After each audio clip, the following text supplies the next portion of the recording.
Sebetulnya Bani Ba'alawi yang ada di Indonesia, para habaib itu diuntungkan oleh orang-orang Nahdliyin. Mereka dihormati, mereka dihargai, bahkan mereka dimuliakan di Indonesia selama ini. Betul tidak?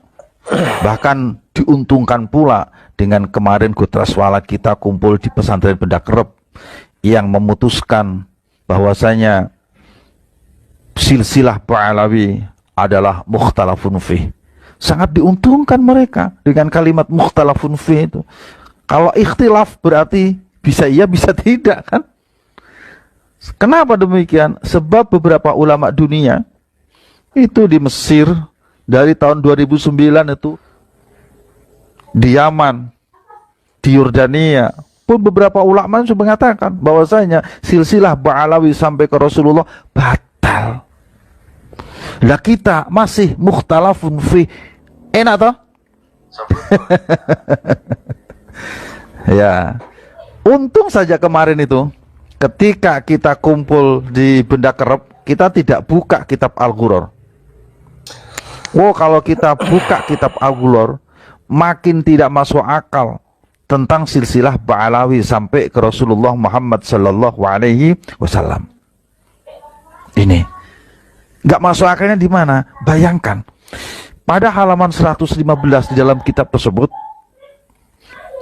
penentuan nasab Ba'alawi sampai ke Rasulullah itu hanya ditentukan melalui mimpi. Yang mimpi siapa?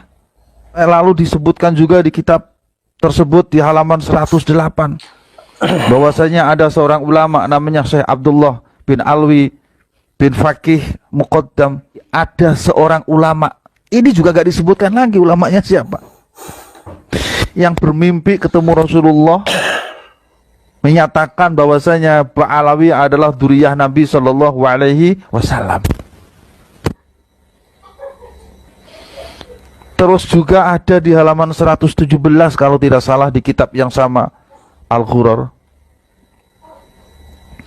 Itu yang menentukan penentuan nasab justru melalui orang lain, padahal saudaranya ada di situ.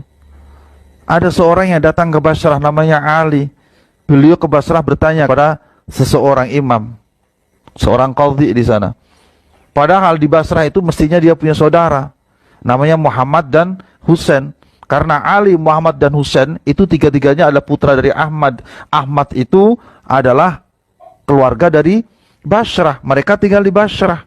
Jadi kalau seandainya Ali datang ke Basrah, itu mestinya dia menemui Muhammad, menemui Husain. Dan itu terjadi pada abad ke-6. Menurut saya abad ke-6 itu dzurriyyah Nabi yang ada di situ mestinya sudah banyak.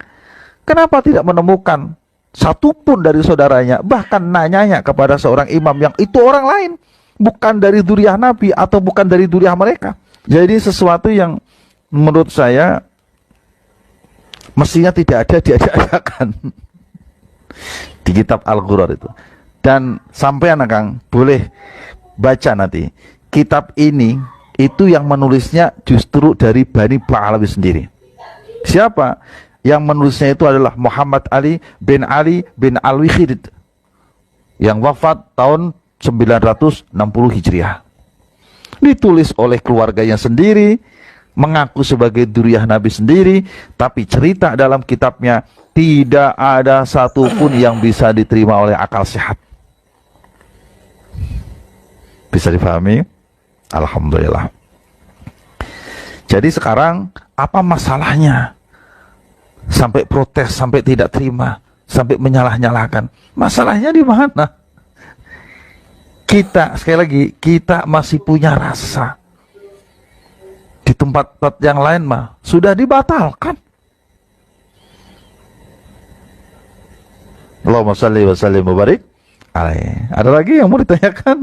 Kalau bisa pertanyaannya yang lain ya. Kasihan mereka. Kasihannya di mana? Mereka sudah kadung mengatakan ada yang begal nasab. Jika dilihat dari beberapa kitab yang kami kaji bersama, itu yang begal nasab siapa? Bisa jadi pihak orang yang mengatakan begal nasab itu yang membegal nasabnya sendiri. Sekarang kan tinggal bertanya, bagaimana nasibnya yang nasabnya terbegal? Masya Allah. Kebayang tidak? Alhamdulillah kita masih menjadi orang-orang yang hidup di Indonesia. Padahal kalau kita mau jujur, saudaraku yang baik, saudaraku yang budiman dimanapun berada, zaman dahulu dan sekarang itu kenyataannya beda. Dulu saya temui zaman saya masih kecil ya, kalau ketemu habaib itu bawaannya adem, ayem, tentrem, enak, alim, nasihatnya itu mencerahkan. Dulu ada habaib yang di daerah kita itu namanya Syekh Hamzah Ash-Shato. Itu beliau saja saking tawadhu'nya kepada kiai-kiai yang ada di daerah, ada di kampung saat itu, nggak berani mendirikan pesantren. Yang beliau dirikan itu masjid untuk berkumpulnya para jamaah untuk sholat bersama. Bukan apa-apa, bukan karena beliau tidak punya ilmu, alim, beliau ini hafidz Quran, tapi karena tawadhu. Susah dibayangkan lah bahasanya kepada para kiai, para alim, para ulama di kampung setempat. Apa yang terjadi? Para kiai, para alim, para ulama di kampung atau di daerah dimanapun berada itu, mereka itu punya prinsip ketawadhuan itu menjadikan hati kita meleleh dan harus dibahas dengan ketawadhuan yang sama, sehingga tidak ada alasan bagi mereka untuk memungkiri, mengingkari tentang nasab mereka. Ditambah lagi dengan syukhrah wal iftadah, mereka sudah meyakini masyhurnya, mereka sudah berhusnudzon masyhurnya mereka itu adalah orang-orang yang alim, yang tawadhu, adalah pantas sebagai dzurriyyah Nabi Shallallahu Alaihi Wasallam. Tapi yang sekarang terjadi kan beda. Mengaku dzurriyyah Nabi, congkaknya melebihi kecongkaan yang paling congkak. Akhlaknya tidak terjaga, lisannya menyakitkan hati, tutur katanya memprovokasi. Tidak enak diomongin lah. Kan semua bisa melihat sendiri itu yang ada di YouTube. Apa yang kemudian terjadi? Ulama-ulama kiwari, ulama-ulama zaman sekarang kan bertanya-tanya, apa benar sih orang model begini ini dzurriyyah Nabi? Ditambah lagi dengan masalah pernasaban itu sudah ada sejak dari zaman bahula, sudah ratusan tahun bahkan ribuan tahun yang lalu. Akhirnya para ulama-ulama yang punya keberanian dan alim alama punya ilmu inilah, mereka membuka kembali kitab nasab dan benar ditemukan bahwasanya dzurriyyah Sayyid Ahmad bin Isa tidak ada ditemukan di kitab-kitab yang tahunnya mendekati tahun saat itu. Adanya seorang putra beliau yang disebut sebagai Ubadillah atau disebut sebagai Abdullah. Itu kan diselidiki, dikaji ulang, akhirnya saya menamakan itulah yang disebut dengan khasanah ilmu. Timbullah keputusan sekarang, sebagian menganggap rungkat, munqati', tidak tersambung, tidak ada, diada-adakan. Bahkan dalam beberapa kitab itu tersambung melalui mimpi yang seperti pernah saya sampaikan dulu. Beda zaman, dan itu biarkan saja sebagai hasanah ilmu pengetahuan. Maka yang lebih bagus adalah jika memang ada orang yang merasa dirugikan atas kajian-kajian yang ada, anggap saja kajian Kiai Imaduddin, maka mestinya dia sanggah dengan ilmu, atau kalau tidak ya sudah saja laporkan Kiai Imaduddin ke kantor polisi. Itu yang saya tunggu-tunggu dari dulu. Makanya maaf ya, kemarin itu ketika ada surat somasi ya, saya pernah dengar katanya ada orang yang aktivis nasab yang disomasi itu, saya senangnya minta ampun itu. Sampai teman saya mau syukuran, mau nyembelih mentok. Ya karena memang permasalahan ini harus diselesaikan kedua tempat. Satu di pengadilan, dan itu pintu masuknya saya anggap dari somasi tadi. Tapi hanya kal kuciwa kecoa Apa kecoanya? Ternyata somasinya itu adalah hoax. Tanda tangannya katanya dipalsukan dan lain sebagainya. Masya Allah, kecewa deh. Tapi kami dengar katanya ada laporan dari sebagian Duriah Wali Songo terhadap oknum habaib atas penyebaran fitnah atau hoak, nggak tahu, yang katanya laporannya sudah masuk ke kantor polisi. Ya mudah-mudahan saja pintu masuk ini bisa menjadi pembuktian diterima oleh semua pihak.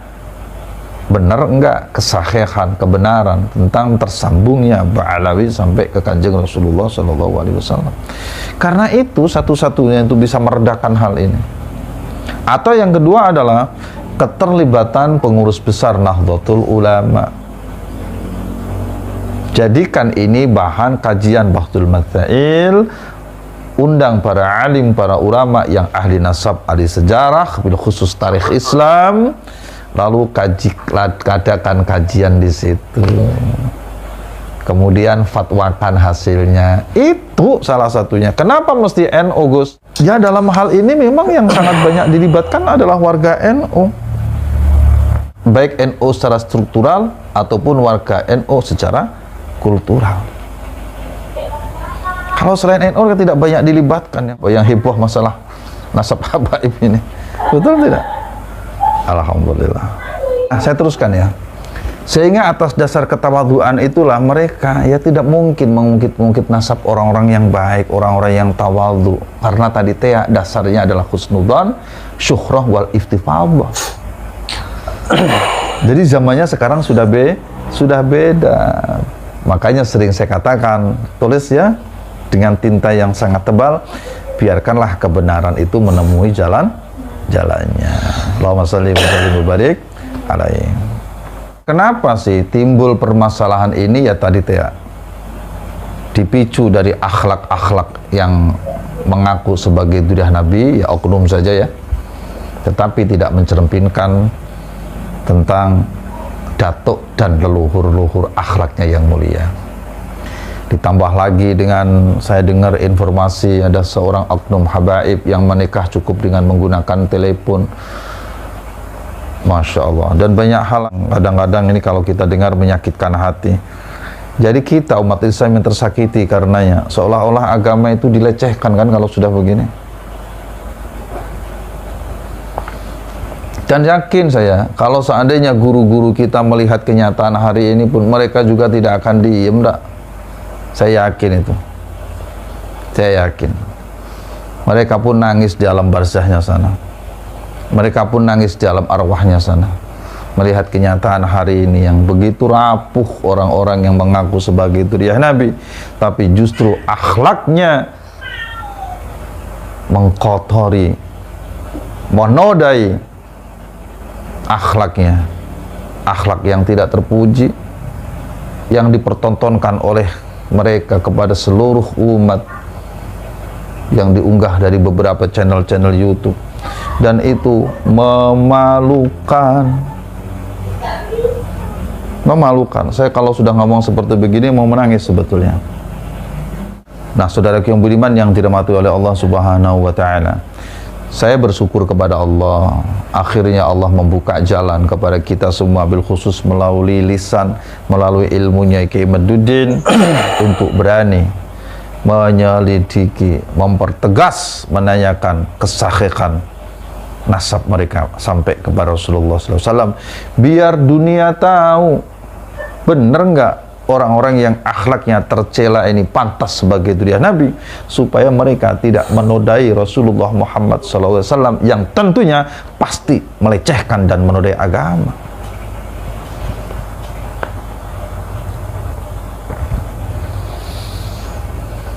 Bisa dipahami ya?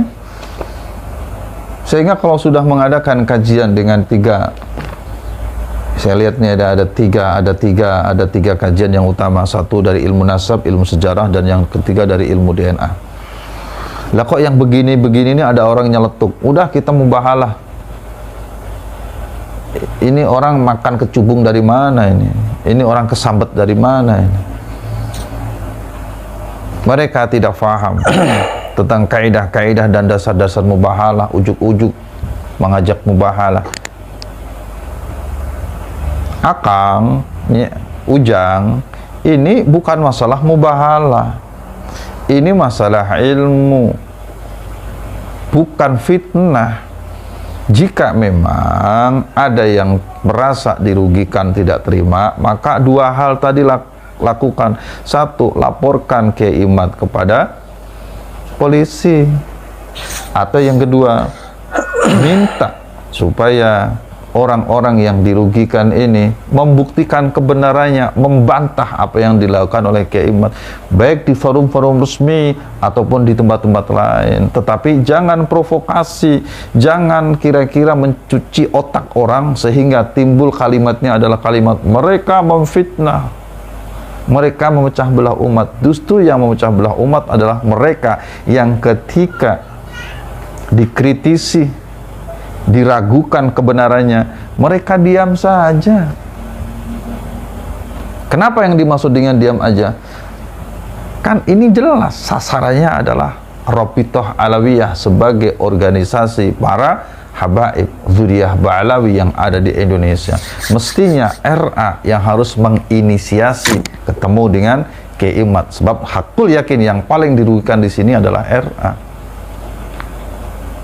bukan pribadi-pribadi, apalagi ini para muhibin. Nah, saudaraku yang baik, kami tidak akan memperpanjang cerita ini karena sebetulnya kami hadir silaturahim hari ini bukan ingin membahas itu. Kami hanya ingin membahas tentang beberapa poin yang kami tulis, yang intinya adalah sebagai hamba-hamba Allah yang masih memiliki kultur adat ketimuran sehingga masih memiliki rasa, agama, dan tabiat serta budaya-budaya mulia. Sebagian dari saudara-saudara kami menyebut dengan belak-belakan bahwasanya nasab Ba'alawi munqati', rungkat, putus. Akan tetapi kami tetap menyatakan atas dasar keputusan bersama dari Kutraswala Pertemuan Benda Kerep bahwasanya nasab Ba'alawi sampai hari ini masih tetap mukhtalafun fih, ya, dengan catatan sebagai berikut. Tolong diperhatikan nggih, nyuwun sewu. 1. Sambil menunggu musyawarah lanjutan dari episode berikutnya pertemuan di Benda Kerep yang sudah berjalan beberapa waktu lalu. Kenapa kami tidak sebutkan pertemuan Banten kemarin? Sebab pertemuan Banten ini kami rasa hambar. Hambar itu tidak memutuskan apa-apa yang kami anggap penting, tidak sebagaimana cerminan dari judul acaranya. Maka nyun sewu, kami tidak mempertimbangkan keputusan yang ada di Banten. Nyun sewu nggih, Gus, dan juga seluruh saudara-saudaraku yang ada di sana. Bahwasanya apa yang nanti diputuskan dalam pertemuan berikutnya yang wajib dihadiri minimal 50% dari seluruh peserta yang hadir di Benda Kerep, itulah nanti yang akan kami taati keputusannya. Apakah keputusannya adalah munqati', rungkat, atau tetap mukhtalafun fih? Kumaha engkewe lah, cek orang Sunda banyak. Musarawana kita acan atuh ya. Oke, ngantosan waktuna, oke, pamiaya pemberitahuan dehnya kalau mahnya. Catatan yang kedua, nyun sewu, ini penting diperhatikan. Meminta kepada Rabithah Alawiyah. Jadi isinya ini meminta sajalah ya. Kalau warning mah terlalu tinggi bahasanya. Apalagi ancaman, apalagi peringatan. Enggak lah. Ini memintanya, lamun cek bahasa nama, memohon begitunya.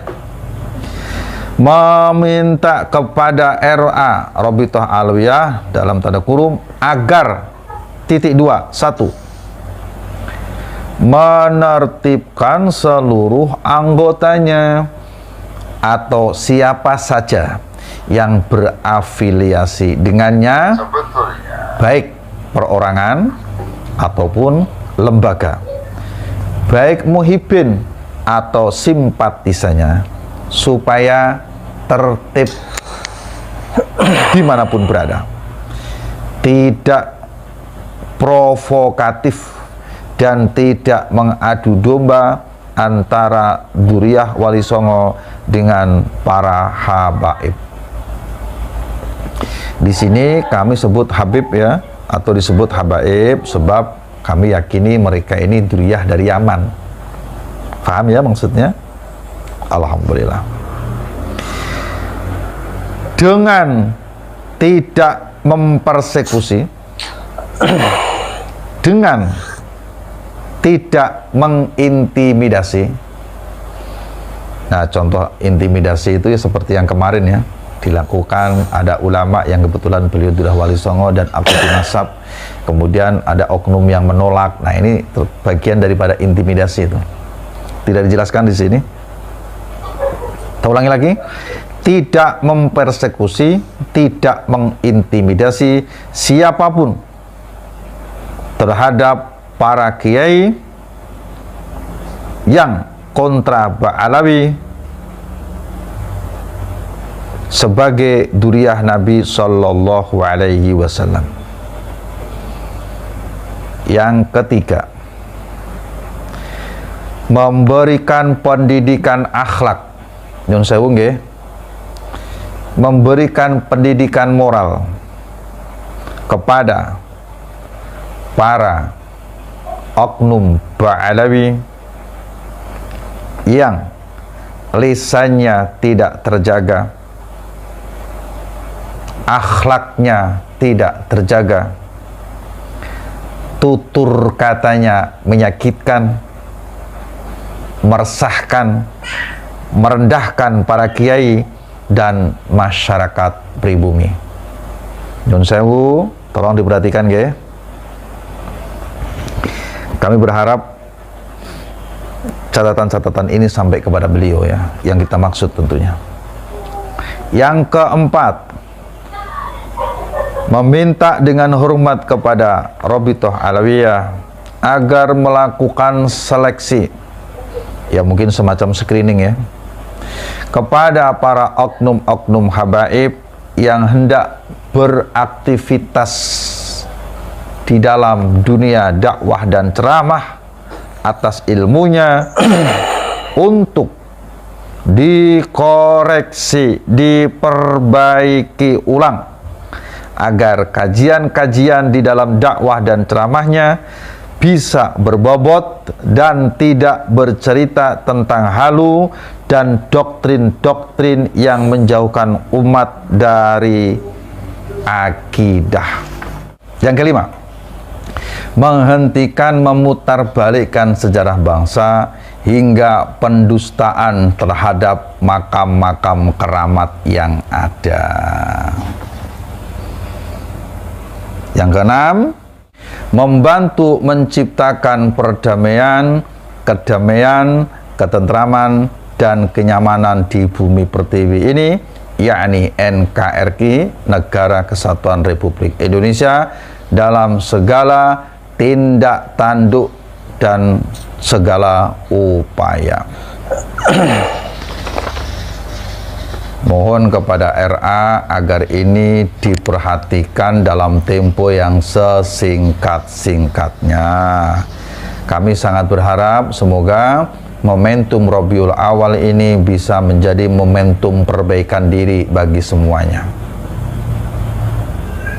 Sebab dan saya ya, jika apa yang kami sampaikan ini tidak diperhatikan, Maka dengan segala hormat dan sangat menyesal, kami dengan atau tanpa musyawarah berikutnya dari kelanjutan musyawarah Kutraswala Benda Kerep, status mukhtalafun fih atas nasab Ba'alawi sampai kepada Kanjeng Rasulullah SAW akan kami tinjau ulang kembali dengan mempertimbangkan 3 hal yang seperti Kiai Imaduddin sampaikan.